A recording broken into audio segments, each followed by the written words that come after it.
anyone to believe this, honestly. I don't even believe it myself. But if I don't write it down now, I'm afraid I'll lose my mind, or worse, I'll end up just like my dad. It started with something simple. I was looking for an old Super Nintendo game, one my dad and I used to play together when I was a kid.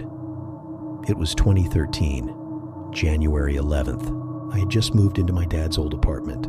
He left a few things behind when he disappeared.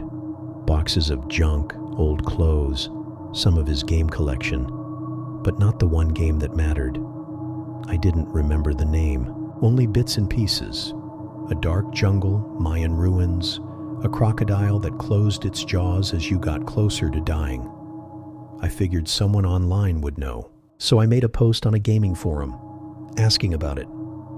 I didn't expect it to destroy my life. 2 days later, January 13th, 2013, I got a phone call, a storage company in the next town over. They said my dad had a storage unit there, and his payments were overdue. I didn't even know he had one. I asked if I could come check it out before they auctioned it off. They said I had until the end of the week. I didn't wait. I borrowed my roommate's car and drove 45 minutes out to New Haven, Connecticut. The storage facility was old. Rusted gates, cracked pavement, rows of identical metal doors. Unit number 133 belonged to my dad. I unlocked it, expecting to find old furniture or clothes. Instead, I found one single box, and inside, the game. A Super Nintendo cartridge blacked out with a marker. No title, no labels, except for the image of the main character. And when I saw his face, I almost dropped it, because it wasn't just some pixelated adventurer. It was my dad. I stared at the cartridge, my fingers shaking. It had to be a mistake, a glitch in my memory, because there was no way that was my dad's face. I dug through the box, looking for anything else. But there was nothing. No pictures, no notes, no explanation, just the game. I didn't think. I just took it, slammed the storage unit shut, and drove home. I had to know. I had to see what was on that cartridge. So that night, I hooked up my Super Nintendo, slid in the game, and turned it on. And that's when everything started to go wrong. The screen flickered. For a second, I thought the game wasn't going to work. Then, a black screen. Then a flash of white text. It wasn't the usual copyright message. It just said, "Welcome back, Matt." I froze. The game shouldn't have known my name. There was no save data, no memory card. I told myself it was a coincidence. Then the title screen loaded. Pitfall, the Mayan adventure, just like I remembered. But something was off. The jungle looked wrong. The trees were twisted, like they had faces hidden in the bark. The shadows were too dark, stretching across the ground like they were reaching. And the music. It wasn't the old adventurous theme I remembered. It was low, slow, almost like chanting. I told myself I was imagining it. I pressed start, and the nightmare began. The first level loaded, Seba Jungle. At first, everything seemed normal. The layout was the same. The vines, the traps, the crocodile meter in the corner. But then, the character on screen. He waved at me. I don't mean some idle animation. I mean he stopped moving and waved, like he was saying hello, and my stomach dropped. Because his face, his pixelated face, it wasn't the game's main character anymore. It was my dad. I stared at the screen, my hands gripping the controller. I couldn't breathe, because it wasn't just some glitch. It wasn't just a weird sprite swap. The character on screen, my dad, was moving on his own. He turned, looked straight at me, and started mouthing words. No sound, just the shape of his lips forming one sentence. "Help me, Matt." I dropped the controller.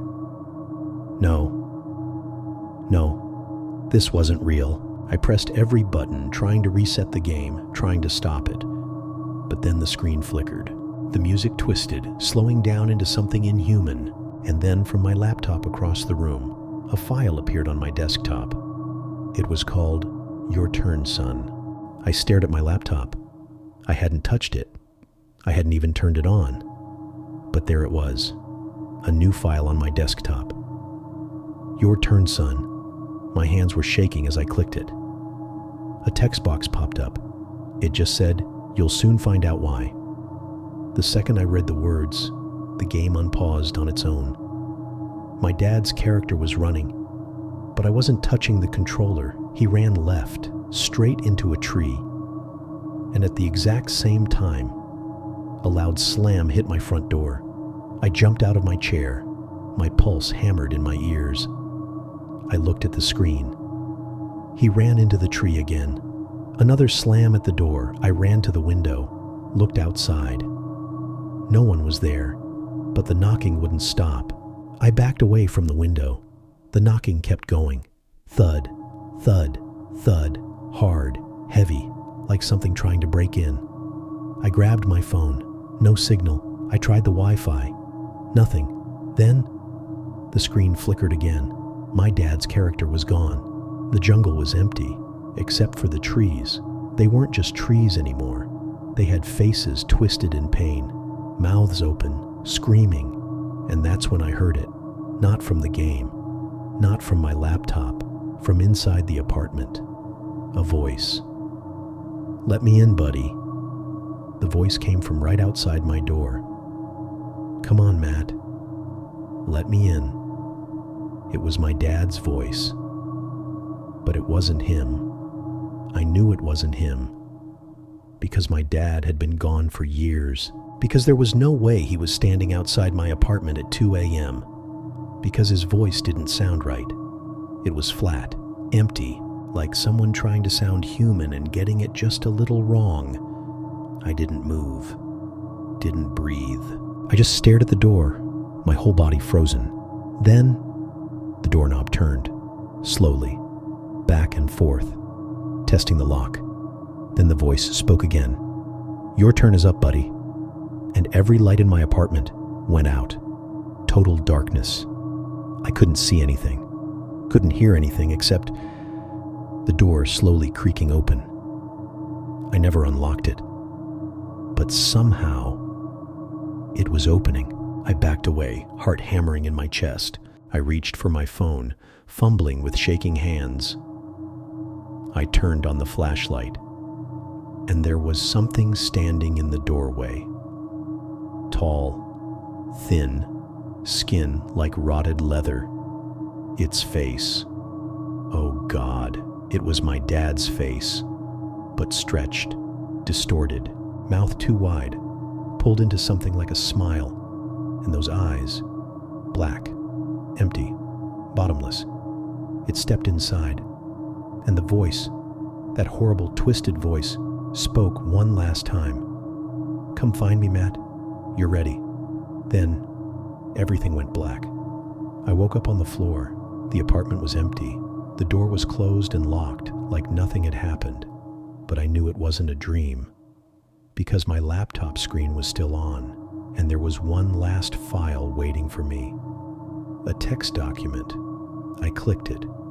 Just 2 words stared back at me. "Come soon." And I knew. This wasn't over. I had to go. I had to find him. Find whatever was left of my dad. So I did the only thing that made sense.